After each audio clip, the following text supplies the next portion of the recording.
AITA for giving my mail a fake copy of my house key and exposing her on Christmas dinner. I want to preface this by saying that I, F34, married my husband, M37, a year ago. His mom is Snoopy and annoying F. She can't help it, that is just how she is, as my dear-in-laws say. My husband and I purchased a new house recently.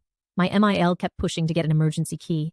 She promised that she only use it in an emergency, but giving the fact that she had an emergency key to our old apartment and walked in on us being intimate twice.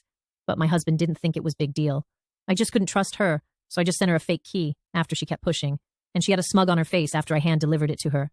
Days gone by, and on Christmas dinner, Mill angrily called me out on the fact I gave her a fake copy of the house key. She shamed me for doing this in front of everyone, but in my defensive, I asked her how she found out, and she said days ago when she came over at 4 while my husband and were out. I reminded her, "Didn't you promise you wouldn't use it unless there's an emergency? So, you tried to get in when there was no emergency, and you broke the promise you made to us." She looked red in the face, and the other family started staring, and some even laughed at her for the face she made. She suddenly got up from her seat and rushed into the kitchen where she had a huge meltdown so loud the next-door neighbors must have heard.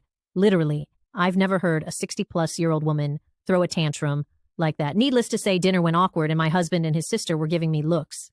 My husband went off on me in the car and said I lied and manipulated and humiliated and exposed his mom and said he wouldn't have let me get away with it had he known.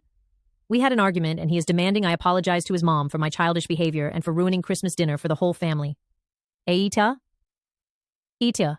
So this went off unexpectedly, and I thought I'd show my husband some pretty helpful comments I found here minutes ago, but he got mad at me when he saw it and said I was nuts to talk about his family online. He demanded my phone so he could delete it, but I refused, and I went upstairs and into the bedroom.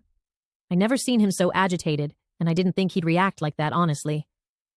But thank you guys for your support. It really means so much. I'll update if I can.